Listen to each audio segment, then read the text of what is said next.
हे रत्नागिरीमधून चिपळूण दगडफेक राड्यातला धक्कादायक व्हिडिओ समोर आलेला आहे। सळ्या हातात घेऊन वावरणारा तो तरुण कोण हा सवाल उपस्थित होतोय। भाजप आणि उद्धव गटातील नेत्यामुळे सध्या कोकणातलं राजकारण तापलेलं आहे। उद्धव गटाचे आमदार भास्कर जाधव यांच्या संपर्क कार्यालयासमोरून माजी खासदार निलेश राणे यांनी रॅली काढली होती। यावेळी राणे आणि भास्कर जाधव समर्थक एकमेकांना भिडले होते। जोरदार घोषणाबाजी सुरू असताना अचानक दगडफेक देखील करण्यात आली होती। यामध्ये राणेंच्या गाडीची काच देखील फुटली होती। जमावाला पांगवण्यासाठी पोलिसांनी अश्रुधूर आणि लाठीचार्जचा वापर देखील केला होता। दरम्यान या घटनेतील एक धक्कादायक व्हिडिओ आता समोर आलेला आहे। हा हल्ला पूर्वनियोजित होता का असा सवाल यामुळे आता उपस्थित होतोय। याबाबत शोध घेण्याचं पोलिसांसमोर आव्हान आहे। तर या संदर्भात अधिक माहिती देण्यासाठी आमचे प्रतिनिधी राजेश जाधव हे आपल्याशी फोनद्वारा जोडले गेलेले आहेत। राजेश, चिपळूण दगडफेक प्रकरणामध्ये आता हा एक नवीन व्हिडिओ समोर येतोय आणि यामध्ये एक तरुण दिसतोय जो हातात सळ्या घेऊन आहे। या संदर्भात काही माहिती मिळाली आहे का? बरोबर आहे। या संदर्भात फार पोलीस माहिती देताना मागेपुढे करत आहेत, कारण तपास चालू आहे।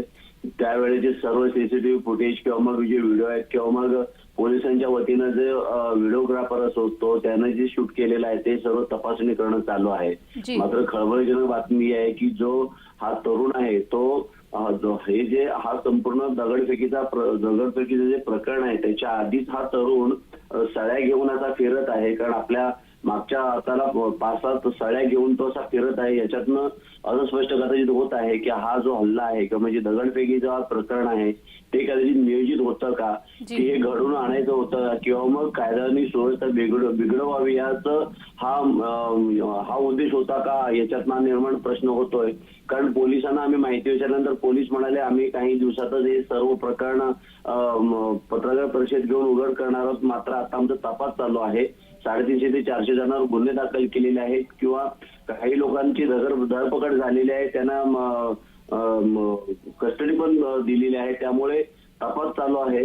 मात्र काही अंशी अशी चर्चा आहे किंवा मग संपूर्ण म्हणजे जे विरोधक आहेत, नारायण राणे यांचे जे किंवा मग निलेश राणे यांचे जे विरोधक आहेत त्यांच्याकडनं चर्चा अशी होते की पकडण्यात येते किंवा धरपकड ज्यांची झालेली आहे त्यांचे फक्त जे भास्कर जाधव यांचे जे समर्थक आहेत त्यांनाच पकडण्यात आलेलं आहे। भाजपच्या कुठल्याही समर्थकाला किंवा मग निलेश राणे यांच्या वतीनं जे तिथे रस्त्यावर उतरले त्यांना कोणाला पकडण्यात आलेलं आहे। त्यामुळे तर्क वितर्क चालू आहेत। मात्र हा जो व्हिडिओ समोर आला त्यामुळे खळबळ उडालेली आहे की हा जो हल्ला होता दगडफेकीचा तो खरोखरच पूर्वनियोजित होता की काय, हे आता पोलीस समोर एक मोठं आव्हान आहे की हा नक्की तरुण कोण आहे। कारण या तरुणाचा चेहरा पाहिजे तसा दिसत नाहीये। त्यामुळे पोलिसांसमोर एक आव्हान आहे की हा तरुण कोण आणि याच्या मागचा नक्की मास्टरमाइंड कोण हे शोधणं आता पोलिसांकडे समोर मोठं आव्हान असणार आहे। जी नक्कीच। धन्यवाद राजेश, तुम्ही दिलेल्या या माहितीसाठी।